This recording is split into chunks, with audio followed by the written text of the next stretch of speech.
नमस्कार। प्रस्तुत है आज का चिंतन। जिन देशों के पास अपने साधन और आधार नहीं होते उन्हें बाहर से आयात करने पड़ते हैं।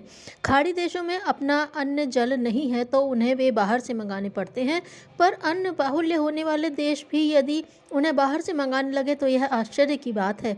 शिक्षा के क्षेत्र में भारत की स्थिति ऐसी नहीं है कि उसको शताब्दी पुराने मैकाले की बताई हुई लीक पर ही चलना पड़े एवं उसके अतिरिक्त और कोई मार्ग ही नहीं हो।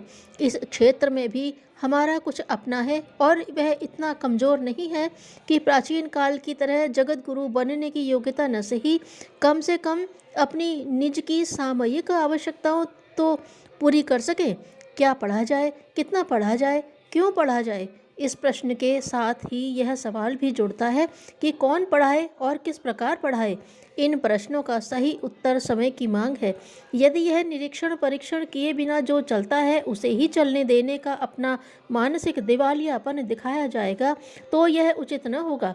सिद्धांत विहीन शिक्षा छात्रों को, उनके अभिभावकों और साथ ही पूरे समाज को हैरान करेगी, कर भी रही है। शिक्षा का उद्देश्य यह होना चाहिए कि बच्चे जब जीवन क्षेत्र में प्रवेश करने योग्य हों तो वे स्वावलंबी और सुसंस्कारी अवश्य हों। उन्हें मात्र नौकरी ही एकमात्र अवलंबन न दिखे। उतने छोटे दायरे में ही उनको जीवन यापन करने के लिए नौकरी पर अवलंबित न रहना पड़े। बढ़ती हुई आबादी और बढ़ती हुई शिक्षा संस्थाओं को देखते हुए यह संभव नहीं कि सभी शिक्षितों को नौकरी मिल सके। ऐसी दशा में उनके लिए गृह उद्योगों में लगाए जाने की व्यवस्था होनी चाहिए। कुटीर उद्योगों का एक निश्चित क्षेत्र होना चाहिए जिसमें बड़े कारखाने प्रवेश न कर पाएं, अन्यथा विशालकाय मशीनों की प्रतिस्पर्धा में एक भी कुटीर उद्योग टिक न सकेगा। कच्चा माल देने और बना हुआ लेने खपाने के लिए सहकारी समितियों को यह दायित्व सौंपा जाना चाहिए। सुसंस्कारिता संवर्धन के लिए अलग से प्रयास किया जाए। स्कूलों का वातावरण और अनुशासन ऐसा हो जिस ढांचे में ढलकर शिक्षार्थी नीतिवान और पराक्रमी बनकर निकले। छात्रों के व्यक्तित्व को परिष्कृत करने की विधि व्यवस्था भी हमारे पाठ्यक्रम का अविच्छिन्न अंग होनी चाहिए। इस प्रयोजन में शिक्षकों और अभिभावकों का मिला जुला प्रयास रहना चाहिए, क्योंकि विद्यार्थी को दोनों ही वातावरण में रहना पड़ता है। वह घर की पाठशाला में भी बहुत कुछ पढ़ता है। विशेषतया गुण कर्म स्वभाव का निर्माण तो प्रायः घरेलू क्षेत्र में ही होता है। घर और पाठशाला के संचालकों के बीच ऐसा तालमेल रहना चाहिए कि यदि कहीं कोई दुर्गुण पनप रहा हो तो उसे समय रहते संभाला जा सके। पाठ्य पुस्तकों में ऐसे विषय हों जो भावी जीवन की समस्याओं का स्वरूप और समाधान समझने में काम आए, उनका व्यवहार में उपयोग हो सके।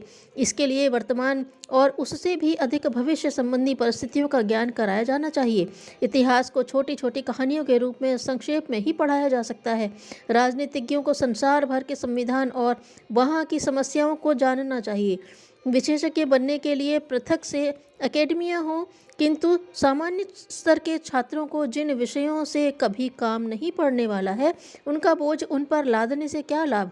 इससे तो कहीं अच्छा यह है कि उन्हें शारीरिक, मानसिक, पारिवारिक, आर्थिक, सामाजिक और धार्मिक विषयों की ऐसी जानकारी दी जाए जिसके आधार पर उन्हें भावी जीवन के समाधान में कुछ सहायता मिल सके।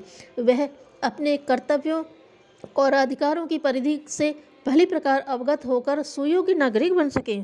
शिक्षा पर खर्च होने वाली राशि एक ओर बढ़ती जाती है, दूसरी ओर अशिक्षितों की गणना भी पहले की अपेक्षा कई गुनी बढ़ रही है।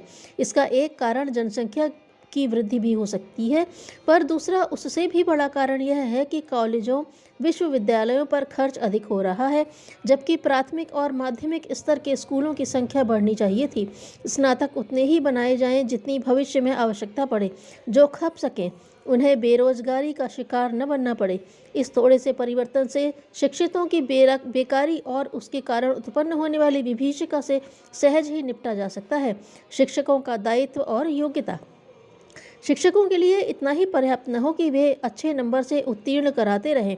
उन्हें अधिक वेतन पाने, अधिक ट्यूशन बटोरने की ही फिक्र में न डूबे रहना चाहिए, वरन यह भी अनुभव करना चाहिए कि वे उस नई पीढ़ी के निर्माता हैं जिसे अगले दिनों देश की बागडोर संभालनी है। इसके लिए उन्हें पढ़ाने की कला में ही निष्णात नहीं होना चाहिए, वरन इस तथ्य पर भी ध्यान रखना चाहिए कि विद्यालय के वातावरण में उस सुसंस्कारिता का भरपूर समावेश हो जो कच्ची आयु के बालकों का स्वभाव एवं व्यक्तित्व उत्कृष्ट बनाने के लिए आवश्यक है। इसके लिए अभिभावकों और अध्यापकों का सहयोग एक दूसरे के प्रयासों में अधिक उत्कृष्टता लाने की भूमिका ठीक उसी प्रकार निभा सकता है। स्कूलों में नैतिक शिक्षा के साथ साथ औद्योगिक शिक्षा की ऐसी व्यवस्था हो जिससे वह कमाई न सही घरेलू टूट फूट और शोभा सज्जा में सहयोग दे सके, अपनी दिनचर्या को सुव्यवस्थित रख सके। बालकों को खेल कूद, शारीरिक और मानसिक विकास का भी अवसर मिलना चाहिए। संगीत, वक्तृत्व एवं जैसे विषयों का पाठ्य विषयों में अनिवार्य सम्मिश्रण रहे। इतनी जानकारियाँ वाले अध्यापकों की तैयारी नए सिरे से करनी होगी। अभी तो वे पुस्तकें पढ़ाने रटाने भर की ड्यूटी पूरी करते हैं, संबद्ध विषयों में उनकी सीधी जानकारी नहीं होती। इसकी समुचित उपलब्धि के लिए अध्यापकों का ट्रेनिंग काल बढ़ाया जाए और उन्हें तभी काम सौंपा जाए जब वे सर्वतोमुखी प्रतिभा संपन्न होकर छात्रों को परिष्कृत व्यक्तित्व प्रदान करने की योग्यता प्राप्त कर सके। शिक्षा को एक ढर्रे पर चलने वाली फैक्ट्री की तरह नहीं चलाना चाहिए। आज तो विद्यार्थी कच्चा माल, शिक्षक मजदूर और पाठशाला कारखाने ही होते हैं। छात्र फैक्ट्री में विनिर्मित वस्तु की तरह बनकर निकलता है, किंतु संसार रूपी बाजार में कोई उसका खरीदार नहीं होता। विदेशों में क्या होता है, इसके लिए आंखें बंद करके अंधानुकरण की आवश्यकता नहीं। उसके पीछे अपने देश की परिस्थिति और संस्कृति का भी समावेश होना चाहिए।